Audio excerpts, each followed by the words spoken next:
Hey there, everyone. I'm meteorologist Patrick Hammer, and welcome to Beyond the Forecast. This is a show where we take kind of a deeper dive, not only into the forecast that we have for the coming 5 to 7 days, but we also look in the hows and the whys and kind of really dive into unique weather features that can affect us here in Western New York, affect the climate in general, and really help us to understand the perplexities in the just amazing atmosphere that we live in here in Western New York and what drives the weather around here. So what we're going to talk about today is something that is happening right now, actually, and it's called an atmospheric block, okay? That's when a weather pattern is kind of stuck. It's locked in place. And when that happens, it kind of plays havoc across parts of the United States or even other parts of the world, and it can have local impacts here at home as well. And you'll see that as we describe what an atmospheric block is and how it's affecting the weather that we just went through and the weather that's on the way. Okay, first of all, we take a look at a general view of the Earth, and you can see, you know, we're now into the summer season, so the amount of storms crossing from west to east, the northern hemisphere, are not as powerful, they're not as frequent or intense as they are right now in the southern hemisphere, where they're entering their winter months. Our storminess in terms of jet stream driven areas of low pressure is really kind of a late fall, winter, early spring season phenomenon. The rain we get in the summer is kind of from a different process.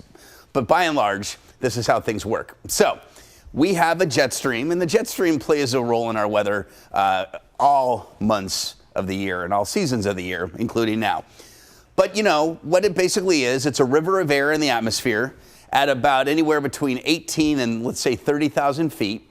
And within this flow, there is an area of enhanced wind in the upper level atmosphere, and that's called the jet stream, okay? And it kind of crosses the United States, across the Pacific, North America, into the Atlantic, Europe, Russia, Asia, and then back here. So it's just a constant flow. Within that jet stream, there are places where the wind might be a little stronger than others, and there's actually two of them in each atmosphere. There's a northern branch of the jet stream, and sometimes there's a southern branch of the jet stream. Okay, so this is the general flow.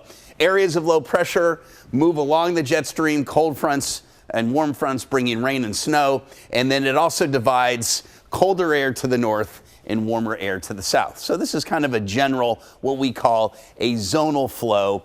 Weather systems kind of go from coast to coast.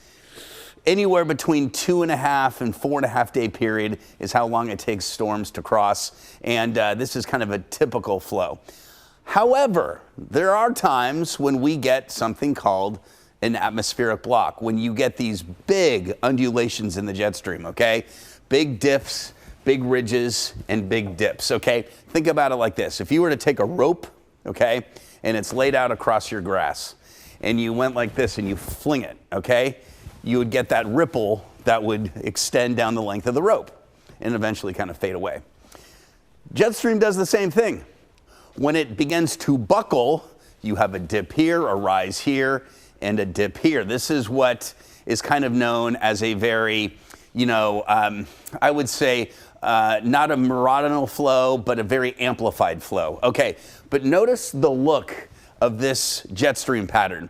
It's got a name. It's called an omega block. Why? Because it resembles the Greek letter omega, okay? And within this jet stream pattern, you've got two areas of low pressure on either side and a ridge of high pressure in the middle. This kind of weather pattern is what is happening here across the United States right now. And by the way, will be occurring again next week. In this kind of weather pattern, everything is kind of stuck. Very few, nothing's really moving from the west to the east, or if it is, it's moving very slowly. The weather pattern is kind of stuck. A lot of warm air gets shunted way to the north, and then cooler, more unstable air is along either side of that. Now, this whole thing can be displaced to the west or the east, but I have it here centered like it is now, right over the center part of the country. So if you've noticed, our weather pattern hasn't really changed very much in the last 7 days, has it? We've been in the, it's not cold per se. Remember, it is now June, but we're kind of on the northerly flow. So this is still kind of the cooler or seasonable side.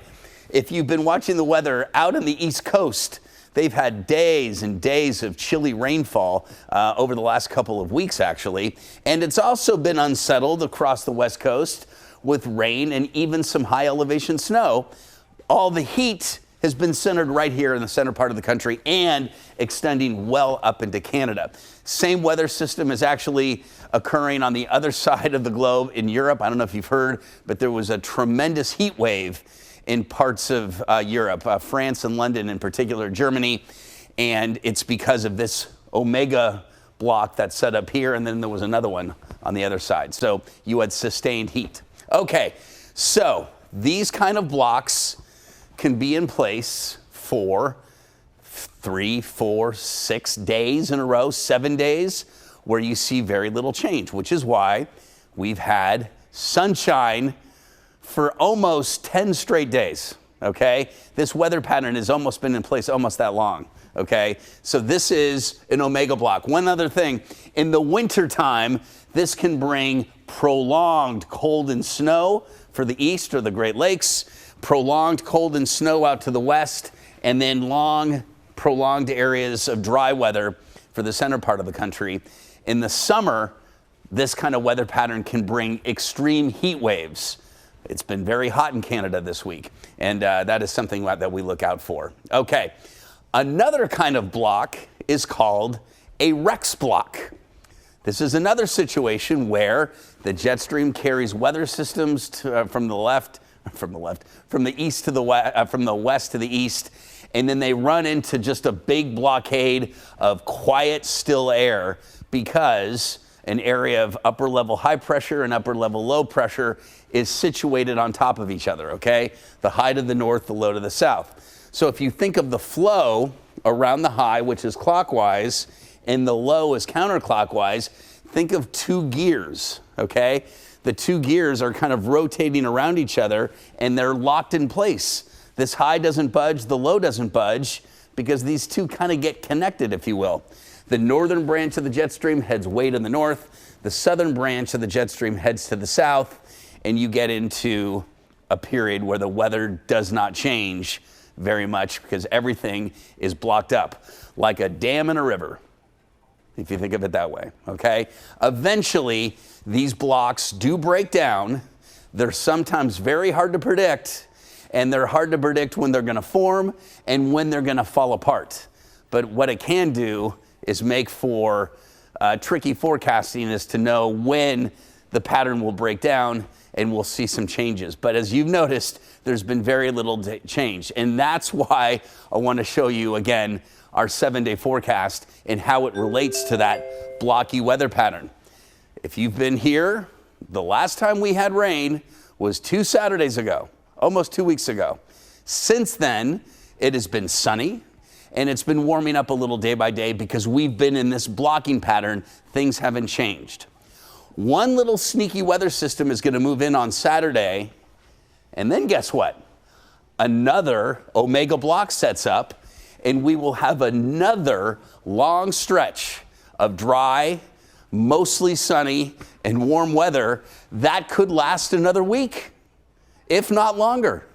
So, because of 2 omega blocks that set up here, okay, back to back, we're going to end May and go through the first half of June with a very dry forecast, with one exception, the rain that we could see on Saturday in the form of some showers and thunderstorms. So there you go. A quick look to our next 7 days that does continue our very nice, sunny, and also not too terribly humid weather that we've had in the last 7 days, and it looks like, with one exception, for the next 7 to 10 days as well. All right, we will be right back.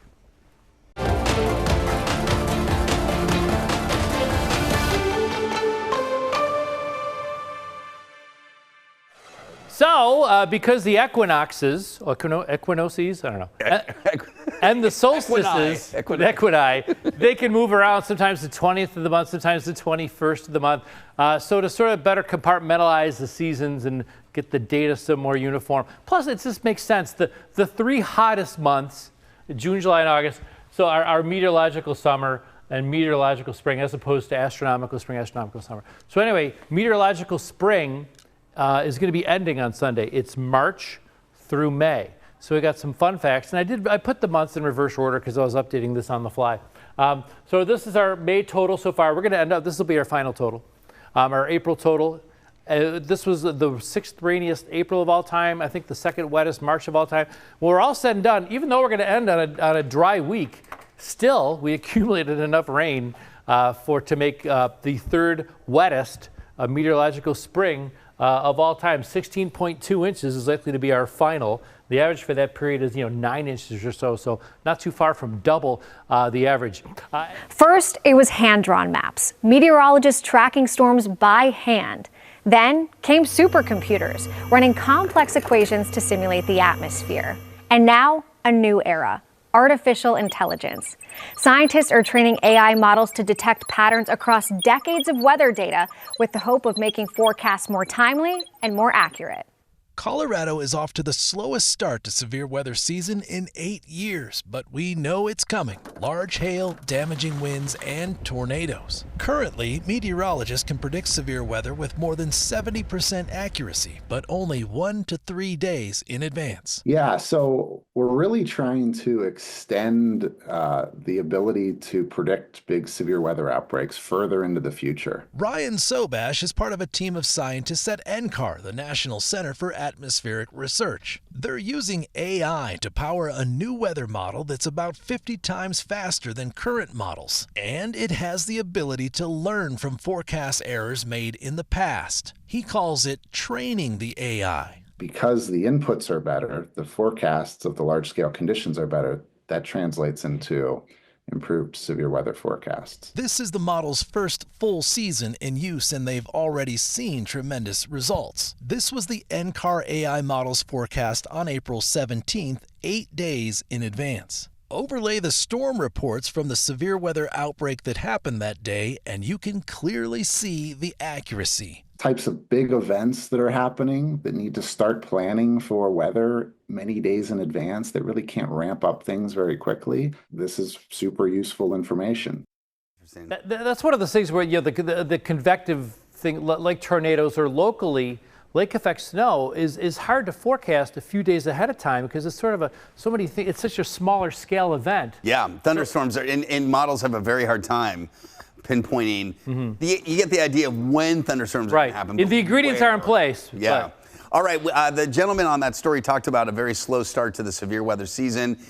In terms of tornadoes, okay, what you'll see here, this is, boy, it might be kind of hard to see, but this is basically the average number of tornadoes going through the year. The black line is a slow climb. The red line is this year. We're actually just a little bit below, but there was a time we were actually well above. April was pretty active, which you'll see in a second, March too. But since May, things have really kind of tailed off. May is when typically things spike. May is the month with the most tornadoes statistically in the United States, but it's been a slower May. Yeah, so this is February. That's weird, the thing went away. Anyway, February tornadoes across the United States. Basically, there were like 2 days, 2 clusters from Indiana to, or I should say eastern Illinois into Indiana, and then down here in Dixie, from parts of Louisiana, the bayou, and into Mississippi, and then one in Alabama. Okay, so we're just getting into the tornado season. Had a few in January. Then you get to March. March is a pretty active season in terms of month. Why does that keep going away? Anyway, we got one. We got 3. That's right. But they're kind of clumped into that because remember, 2 of our tornadoes happened within like a mile of each other. Right. Yeah. Right by Lime Lake, Machias. Yep. So this was pretty typical of March. However, I would say a lot of the tornadoes were farther east than typical. The severe weather season in terms of tornadoes is more in the summer here for that far east. But notice there wasn't as much in Tornado Alley. Oklahoma had a few. But again, we had, see that piece of paper? Sure. How many does it say for March tornadoes? 211. For March? Yeah. 211. Okay, 200. Let's see. Yeah, okay, January was 23, February 55, 211. Okay. That's a lot. So then we go up for April. April was, wow, that's quite crazy. a bit. From Texas out towards Illinois once again, Wisconsin, southeastern Minnesota near We're Russia. there again. There's the other one for, so that made a total of 3 for New York. Yeah, 1 was in March and 2 in April. And then also, look at this, in California, Central California can get some from time to time. This was near Red Bluff, California, and then also down here. I've never even heard of a tornado, I'll be honest. I mean, it's never made the news. It does happen. They're very weak. But this is, you know what this area is? Josh Allen country. Oh, okay. I was going to say agricultural. Well, this is where Josh Allen's from, down here near Fresno and Firebaugh. Anyway, is he okay? No, there was a tornado how much still break? Okay, very close to Firebaugh, and I remember thinking, let's hope the Allen family was okay. Anyway, okay, now May, believe it or not, May is the month with the most. We've had usually. Only 152, so half. Less than March, yeah. And less than March, and half the amount that we almost had in April. And you can see there was some in West Texas. This is really interesting in a second. Parts of Nebraska, Kansas, once again, Iowa, but Oklahoma? Wow. 1. No. That's crazy. 1 tornado in Oklahoma in May. They get the most per mile than any state. The most. And in May, I think this actually may be a record low for the amount of tornadoes in the month of May. Wow. In Oklahoma with a Surrey on top. All right, actually you had one in Montana. Look at that one in, a couple in Wyoming. But anyway, not many tornadoes. And the reason being is the weather pattern that's very conducive to tornado is when you have a big trough across the Intermountain West, brings in a lot of moisture from the Gulf, you have wind shear. The weather pattern just kind of fell apart a little bit. Yeah, we did have some tornadoes, but just not as many as we typically do. So very cool. Oh, look at Florida. Florida's had a couple. But how odd for like a state like Wyoming to have more than Oklahoma in May is very, very strange. Okay, so what about moving forward? We're taking a look next at the month. Oh, or we're getting a Johnny Carson rap. That's okay. We're talking about allergy season. The allergies. No. I was going to talk about one more graphic. Sure. We're going to talk about the June outlook. Okay. This is a rough idea of temperature trends for the next month, the first month of summer. Where you see the reds are the chances of above normal temperatures, greatest in the Pacific Northwest. But we are in a weather pattern that looks to take over from where May left off, where there will be a general trend towards average temperatures, which in early June are in the low 70s. By the end of June, they're in the upper 70s. And maybe that's the world we live in for the month of June. Love it. Isn't that great? It's absolutely fantastic. Okay. All right, welcome back, everyone. We are going to talk hurricanes, and you may wonder, well, why here in the Great Lakes do we want to discuss hurricanes? Why are they important to us? Well, they are for a couple of reasons. A, many of us have property and maybe harm's way of a hurricane or tropical system to the south, but also sometimes hurricane or tropical storm moisture does make it into western New York and can bring us heavy rains from time to time. So we like to keep an eye on what's going on in the Atlantic. And now that the hurricane season upon us, Lauren has done a little study as to what we can expect this year. Hey, Lauren. Hey, Patrick. Yeah, so I spoke a few weeks ago about what kind of goes into building a hurricane forecast, what kind of factors the experts tend to look at, and what might determine whether we have a more active or a quieter hurricane season. This is more about what that forecast actually is and why that is and what that might mean for us. So obviously we are at the start of June. That is officially the start of hurricane season that goes through November 30th. You do notice that big spike around the August-September time. That is very clearly when hurricane season does spike. The red indicates tropical storm frequency, yellow hurricane frequency. Tropical storms not as strong as hurricanes, but can still cause quite an issue here. This kind of just gives you an idea of when we another way of kind of representing when that hurricane season does tend to peak, and it's really those September and August dates. So this basically shows the average time you would expect, you know, the first named system, the first named hurricane, major hurricane, and typically when those come, because we have kind of our averages, 14 named storms, 7 hurricanes, 3 major hurricanes. Again, these are all averages, and I'll talk a little bit more about that right now. So like I said, typically on average 14, 7, 3. Last year we were a little bit below average with respect to the number of storms. We had 13, 7 hurricanes, but 4 of them were major hurricanes. If I have time, I am going to talk a little bit about kind of that disparity and what we've noticed over the past couple of years. And of course, the records for hurricane season, we've had some pretty substantial hurricane seasons pretty recently. 30 is the most number of storms we've ever had. That was back in 2020. That was actually my personal meteorology origin story. It was specifically the 2020 hurricane season that made me want to be a meteorologist. 15 hurricanes. This was actually in 2005. I believe we had 14 hurricanes in 2020, so we were close, but 2005 has that title. And then in terms of major hurricanes, 7 for both 2005 and 2020. Those were both record-shattering hurricane tropical system years. We're not looking at anything of the sort for this year. And again, just a few terms that I'll kind of be throwing around just so we know. You have a depression, a tropical storm, and a hurricane. They are distinguished between what their maximum sustained wind speeds are. Anything below 39 is a depression, 39 to 73 is a tropical storm, and 74 plus is a hurricane. Those are the little symbols that do denote them, which is what we'll be showing you on the maps when we are tracking different systems later on this year. Of course, not right now. I just checked to be safe. I was pretty sure there is nothing to track in the Atlantic right now. And of course, there are the 5 hurricane categories, again, determined by whatever the maximum sustained winds are. And once you hit a category 3, so once you exceed 110 miles per hour for those sustained winds, they have to be sustained for a minute.